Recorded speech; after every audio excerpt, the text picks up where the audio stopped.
ഒരു കാര്യമല്ലേ ഉള്ളൂ ആ കാലത്ത് നമ്മൾക്ക് ചിന്ത. അതെ, ഒറ്റ ചിന്തയുള്ളൂ. അതെ, അതെ. ഓപ്പോസിറ്റ് സെക്സിനോടുള്ള അല്ല, ഓപ്പോസിറ്റ് സെക്സിനോടുള്ള അട്രാക്ട് ചെയ്യിപ്പിക്കുക. ഓക്കെ. അപ്പൊ നമ്മൾ സ്വാഭാവികമായിട്ടും കാണാൻ ആ സമയത്ത് ഞാൻ വലിയ തിരക്കേടില്ലാത്തൊരു സമയമായിരുന്നു. അത്യാവശ്യം ഫിറ്റ് ആയിരുന്നു, പരിപാടിയായിരുന്നു. അത്യാവശ്യം നന്നായി സംസാരിക്കും. അപ്പൊ തന്നെ കുറച്ച് ഡ്രസ്സും കൂടെ അറിഞ്ഞിട്ട് കഴിഞ്ഞാൽ നല്ല വൃത്തിയിൽ നടന്നു കഴിഞ്ഞാൽ നല്ല ഷൂസും ഇത് ഇട്ട് കഴിഞ്ഞാൽ ഒരു അറ്റൻഷൻ. അല്ല, ഇപ്പൊ എങ്ങനെ ബ്രാൻഡ് ഒക്കെ പിടിച്ചിട്ടായിരുന്നു? എന്ന് വെച്ചാൽ അന്നത്തെ നമുക്ക് അഫോർഡ് ചെയ്യാൻ പറ്റുന്ന തരത്തിലുള്ള, അന്ന് നമുക്ക് അഫോർഡ് ചെയ്യാൻ പറ്റുന്ന ലിവൈസിന്റെ ടീഷർട്ട്, അന്ന് ജീൻസ്, നൈക്കിന്റെ ഷൂ, ലിവൈസ് ഉണ്ട്. അന്ന് ഹെയർ സ്റ്റൈൽ ഇപ്പൊ എങ്ങനെയാ? ഹെയർ സ്റ്റൈല് ഭയങ്കര വലിയ വ്യത്യാസമൊന്നുമില്ല. ഞാൻ ഇത്രയും നീളത്തിൽ മുടി വളർത്തിയിട്ടുണ്ടായിരുന്നു ഒരു സമയത്ത്. സ്റ്റഡൊക്കെ അടിച്ചിട്ടുണ്ടായിരുന്നു. ഭയങ്കര ഉള്ള ലുക്കായിരുന്നു. പക്ഷെ അതിനും ഒരു ഫാൻ ബേസ് ഉണ്ടായിരുന്നു ഒരു കാലത്ത്.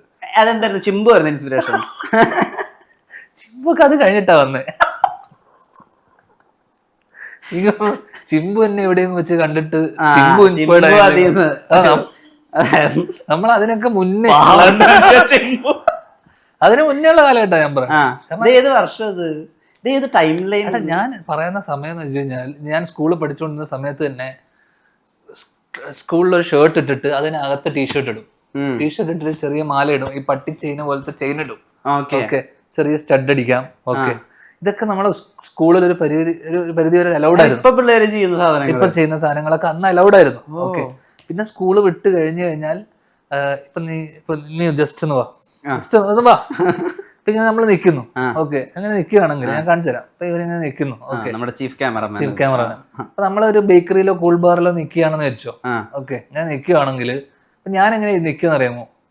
ഞാൻ ഇങ്ങനെ ആയിരിക്കും നിൽക്കുക. കയ്യിലൊരു സിഗരറ്റ് ഉണ്ടാവും. ഇങ്ങനെ ആയിരിക്കും നടന്ന് നിൽക്കുക. അപ്പൊ ഇവൻ എന്തായി? ഇവൻ ഡമ്മിയായി. ഓക്കെ, ഞാൻ ആരായി? ഇവന്റെ തോളത്ത് കൈയിട്ടാ നിക്കാൻ ഞാനൊരു മാസ് ഇവന്റെ തോളത്ത് മാരി.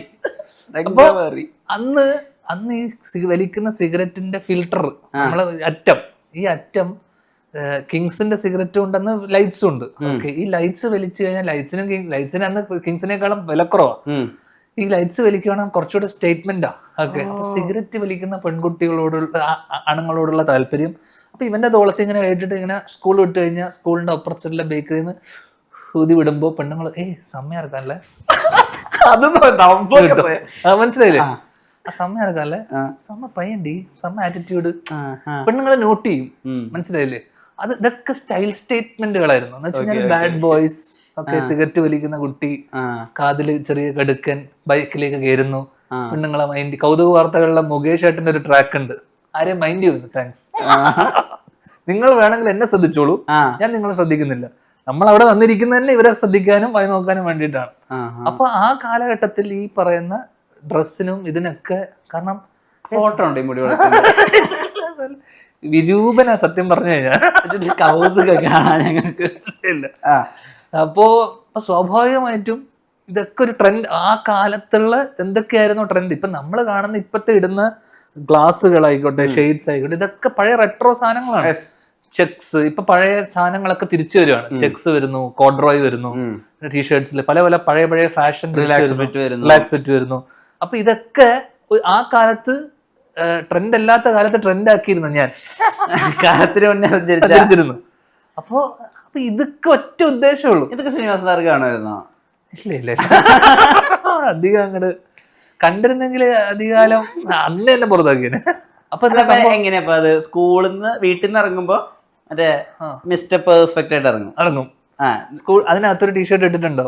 ഞാൻ ഒന്ന് സ്കൂളിൽ പോകുന്നത് വളരെ കുറവാ. ക്ലാസ്സിന്റെ സമയം കഴിഞ്ഞിട്ടുള്ള വൈകുന്നേരങ്ങളിൽ പോവും.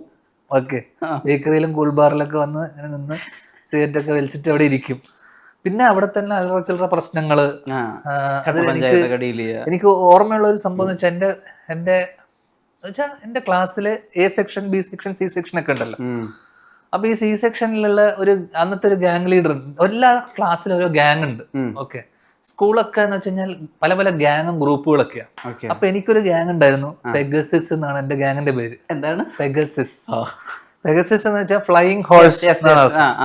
അവന്റെ ഗ്യാങ്ങിന്റെ പേര് ലിവിങ് ഫോസിൽസ്. പിന്നെ ഇൻവേഡേഴ്സ് ഉണ്ട്, ക്രൂസൈഡേഴ്സ് ഉണ്ട്, ഫ്ലഡ്സ് ഉണ്ട്, ഹെവി മെറ്റൽ എന്നൊക്കെ പറഞ്ഞിട്ട് വലിയ വലിയ പരിപാടിയൊക്കെ. അപ്പൊ ഈ പെഗസസിന് ഒരു പാട്ടൊക്കെ ഉണ്ട് ഞങ്ങൾക്ക്, തീം മ്യൂസിക്. ഈ തീം മ്യൂസിക് എഴുതി തന്നത് ഏട്ടനാ. ഒന്ന് പാടാവോ രണ്ടുപേരും? എനിക്കുണ്ട്.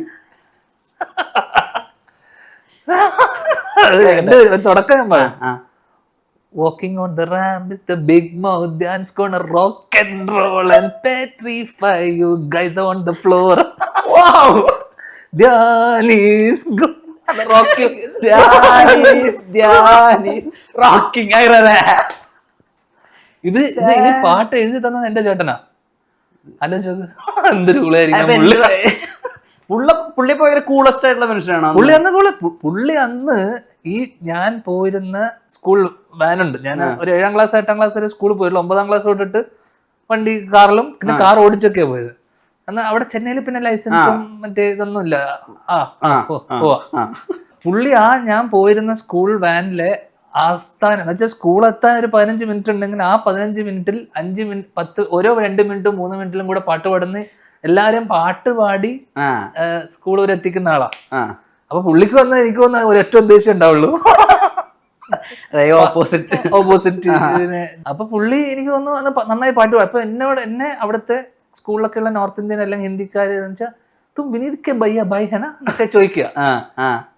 ഹിന്ദിക്കാരൊക്കെ വിനീത് ശ്രീനിവാസനെ അറിയുന്നെന്ന് പറയുമ്പോ, കാരണം പുള്ളിനെ ആർക്കും അറിയില്ല, ശരാശരി ലുക്കിംഗ്. പക്ഷെ അപ്പോഴാണ് ഞാൻ അറിഞ്ഞത് ഈ പാട്ടിന്റെ പരിപാടി. വാനിൽ സ്ഥിരമായി പാട്ട് പാടുക. കാരണം ഞാൻ ആദ്യം പുള്ളിയുടെ 2 സ്കൂൾ വാൻ ഉണ്ടായിരുന്നു, പുള്ളി വേറെ വണ്ടിയിലാണ് പോയത്.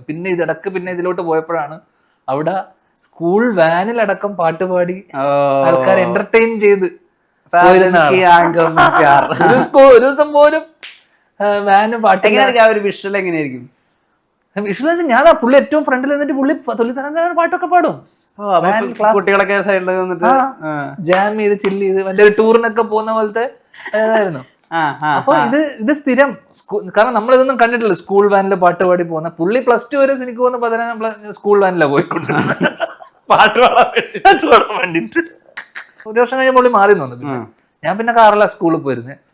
അപ്പം നേരത്തെ പറഞ്ഞ പോലെ ഫാഷൻ എന്ന് പറയുന്നത് ഡ്രസ്സിങ്ങും ഇതൊക്കെ ഉള്ളത് നമ്മൾ ഈ പറഞ്ഞ നമ്മളെ നന്നായി കാണുക, കണ്ണാടി നന്നായി കാണുന്നതിനപ്പുറം നമ്മളെ നന്നായിട്ട് പ്രസന്റ് ചെയ്യുക. അത് കാരണം നമുക്ക് കുറച്ചുപേര് നമ്മളെ ശ്രദ്ധിക്കുന്നു, നമ്മളെ ഇത് ചെയ്യുന്നു. റഗഡ്. പിന്നീട് ആൾക്കാർ നമ്മളെ ശ്രദ്ധിച്ചു തുടങ്ങിയല്ലോ. ശ്രദ്ധിച്ചു തുടങ്ങിയപ്പോ ഇപ്പൊ ഞാനിപ്പോ ഇതിട്ടിരിക്കുന്ന ഷർട്ട്, ഓക്കെ, ഇതിപ്പോ പ്യൂമയാന്ന് അറിയാം, ഓക്കെ. അല്ലാതെ ഇപ്പൊ ഞാനിപ്പോ ആ ഷർട്ട് ഇട്ടു എന്ന് വെച്ചോ, ഈ ഇടുന്ന ഷർട്ടിന് ഇപ്പൊ ഒരു 250 രൂപ ഉണ്ടെന്ന് വെച്ചോ, അല്ലെങ്കിൽ 1000 രൂപ ഉണ്ടെന്ന് വെച്ചോ, ഞാനത് ഇടുവാണെങ്കിൽ അത് ബെൽമീന എന്ന് പറയും ആൾക്കാർ. കാരണം എന്റെ ഒരു സാമ്പത്തിക സ്ഥിതി വെച്ചിട്ടും നിന്റെ ഒരു സാമ്പത്തിക നിലയും വെച്ചിട്ട് അപ്പൊ ഞാനിപ്പോ എന്തിട്ടാലും ഓക്കെ അത് മനസ്സിലായില്ലേ? നീ അത് ഇടുമ്പോഴും ഞാൻ ഇടുമ്പോഴും വ്യത്യാസമുണ്ട് ഇപ്പൊ.